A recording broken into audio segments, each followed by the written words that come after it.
Hello YouTube, I'm Martin Evans and this is Changelog number 22 for Heist, the cooperative bank robbing simulator. This unfortunately has been a little bit of a slow week for me thanks to various non-work related things just popping up and having to be done. I still managed to squeeze in some time for work on non-player characters though. So previously I've talked about how NPCs carry out deciding what actions they should take, using things like behaviour trees or state machines and goal-oriented action planning. But I've never really talked about how they actually carry out these plans. And to be honest, that's mostly because they couldn't. This week I've been working on rectifying this a little bit.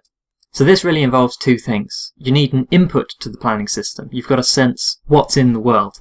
And you need an output from the planning system. You've got to take the plan and actually do it.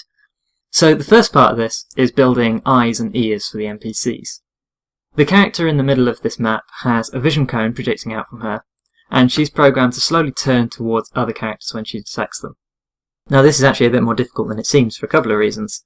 Firstly, there are an awful lot of actually invisible things in this scene, which kind of work behind the scenes to make stuff work. So for example, I had a problem for ages where she kept turning around and staring at the weapon spawner in the middle of the map, because there's an entity there.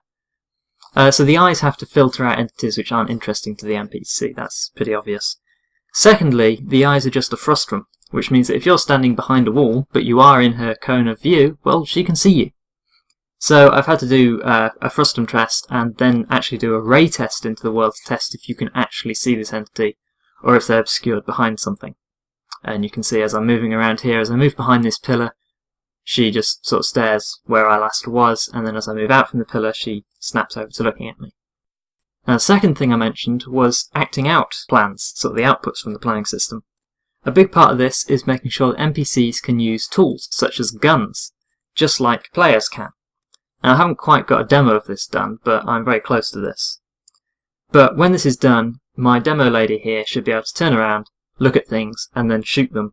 And this will consume ammo and suffer from recoil, and all that kind of stuff in just the same way as humans. And eventually, she'll have a planning system which will say, well, you know, my gun's got no ammo in it, so I need to reload, and I've got no ammo in my inventory, so I need to go and pick up some ammo from an ammo spawner, and then reload, and then I can shoot people, and all this kind of planning stuff.